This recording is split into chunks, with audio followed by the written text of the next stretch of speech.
Hello, friends, and welcome to Sleep Tight Stories.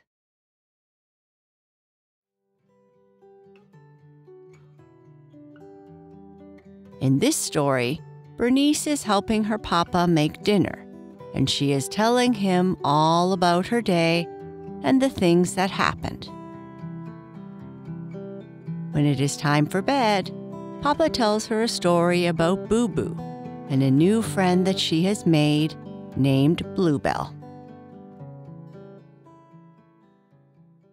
Boo Boo and Bluebell search for a hidden trunk. "Mama and Papa, I am home from school," yelled Bernice as she ran in the front door of their little house, remembering not to slam the door behind her. "I'm in the kitchen, little bear," said Papa Bear. "Don't forget to put your shoes away and hang up your jacket." Bernice was almost in the kitchen when she heard that and walked back to the front door to pick up her jacket off the floor and hang it in the closet. She also put her boots away, which were coated in mud, after walking through all the mud puddles she could find at school.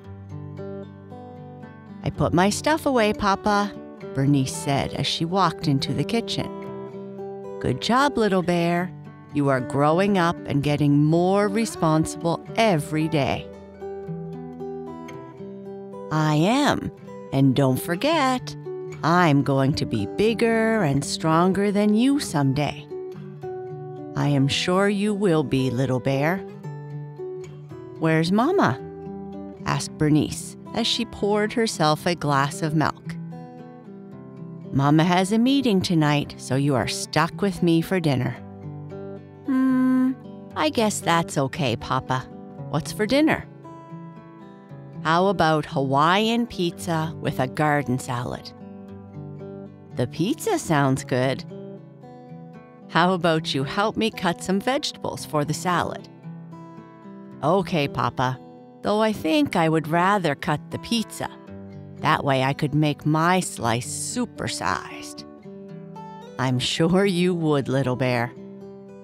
"Be careful when you are cutting the cucumber, okay?" "I will, Papa," Bernice said, as she was wondering if there was a way to hide the cucumber. Cucumber was her least favorite vegetable.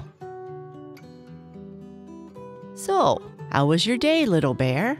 Papa Bear asked as they were preparing the salad. "It was good, Papa. Bobby forgot his lunch today, so I shared half of my lunch with him so he wouldn't starve. He's very forgetful. Then the teacher came over and shared an apple with us, and Betsy shared some of her crackers." "That was nice of you, Bernice." "Yeah, I think so too. The teachers always talk about how helping each other is a good thing and stuff like that." "Your teacher is right. It's good to help others." "Oh, and science class was interesting today, too." "What did you learn in science today?" "We talked about the changes that spring brings, how warmer temperatures and more sunlight makes many things change and plants grow. Of course, Bobby had to start talking about how lizards come out in spring, and that led to raptors and him showing everybody his new T-Rex toy." "That Bobby is quite a character." "Yeah, I like him." "It's that time, Papa," said Bernice. "And what time is that, little bear?" replied her papa. "The time you read me a story, silly." "Are you squeaky clean after your bath?" Bernice tried to make her skin squeak. "Well, I'm not squeaky, but I did wash all over and spend extra time behind my ears." Papa Bear smiled. "Did you brush your teeth?" "Sure did, and I did a good job, too." "All right then. Where is Twigga, your pet giraffe?" Twigga is laying beside me with Wolfie, and Madeline, my monkey. Wow, all your friends are keeping you company tonight. Well, I think sometimes Wolfie and Madeline are lonely over there on my shelf, so I thought I should keep them with me and Twigga at night. Give me a hug and a kiss and I'll tuck you in. Will you tell me a story about Boo Boo again, Papa? I'll try my best, little bear. Well, as long as you try your best, that's all that matters, Bernice said, as she let out a big yawn.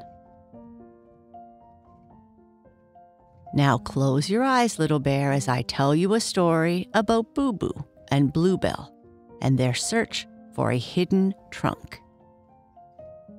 Bernice got cozy with Twigga, Wolfie, and Madeline and closed her eyes.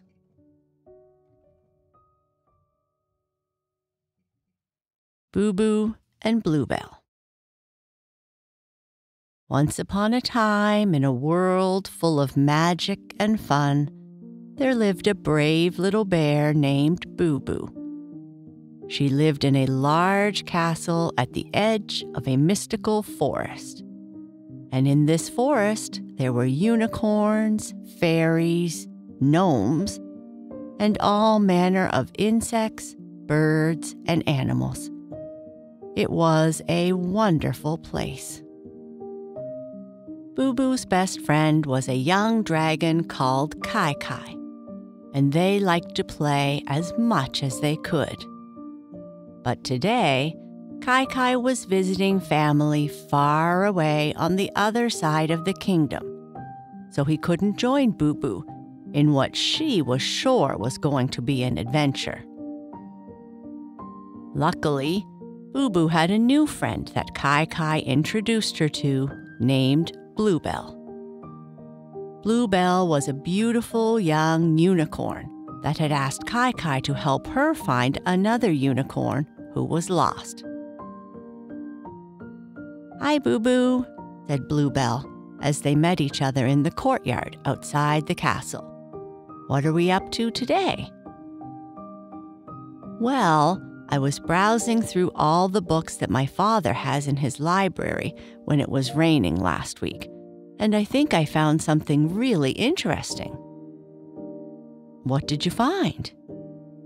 "Hidden inside one of the collections of stories that my father used to read to me was this piece of paper," said Boo Boo, holding up the weathered and worn paper. "That looks like a map of the area surrounding the castle, up to the river just before the mountains where Kai Kai lives," said Bluebell. "Yes, I think it is. And if I am reading it right, this map leads to a trunk that is hidden inside a large silver maple tree, right here where the X is on the map." "What do you think it could be? Treasure?" "Well, I'm not sure. It does say that the trunk is full of something of great value, and so I guess it could be treasure." "Or a trunk full of chocolate," said Bluebell. Bluebell loved chocolate. "Ha ha, maybe. So I thought we could try to find the trunk by following the map," said Boo Boo. "I have traveled through much of the area surrounding your castle, but I don't remember seeing the places illustrated on the map." "One of those areas goes through the forest of the gnomes. Have you ever met a gnome?" Bluebell said as she was studying the lines on the map. "Funny thing is, I don't think I have. With all the different peoples that inhabit our kingdom, gnomes are the only ones that I have yet to meet."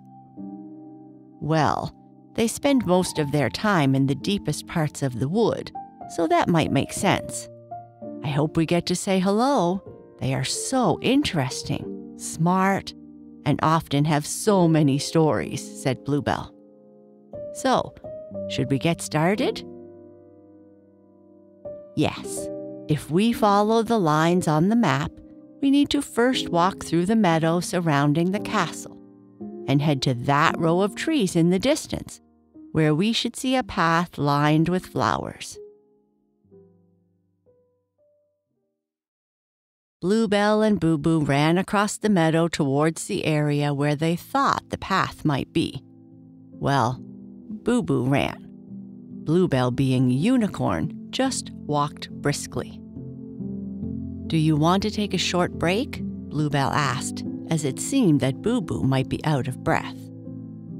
Since there was a lot of clover where they rested, Bluebell was happy to take a short break so she could have a sweet snack. Once they got across the meadow to the woods, though hidden, it didn't take them long to find the flowers that showed a narrow path.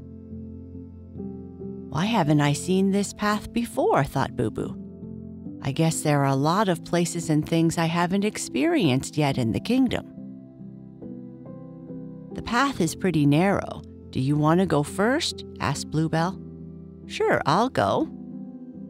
As she walked in, Boo Boo noticed all the beautiful flowers lining the path. "I like these flowers," Bluebell said. They walked for a bit, with the trees providing some shade from the sun. There was so much green, from the leaves on the trees to the plants on the ground.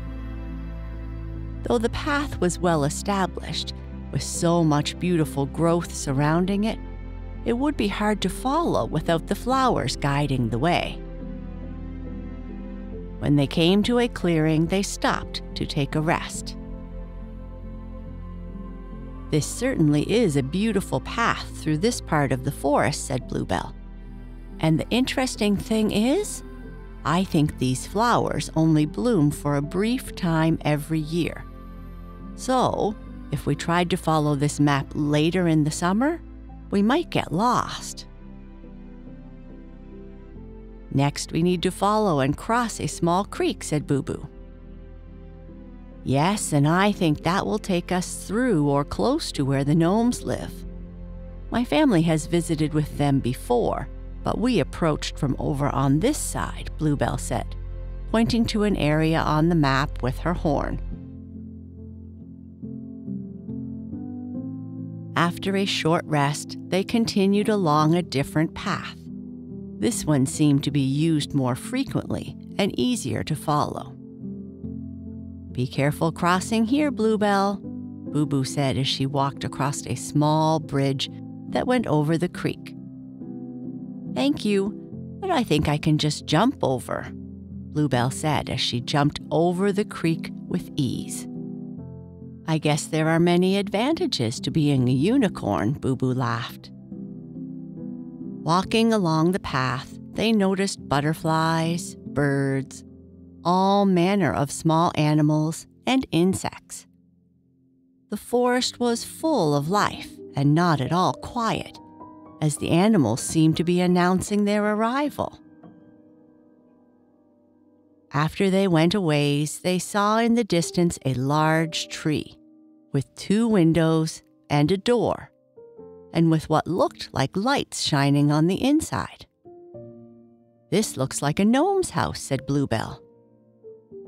As they approached, a small, muscular man walked out of the front door of the house with a big smile and waved.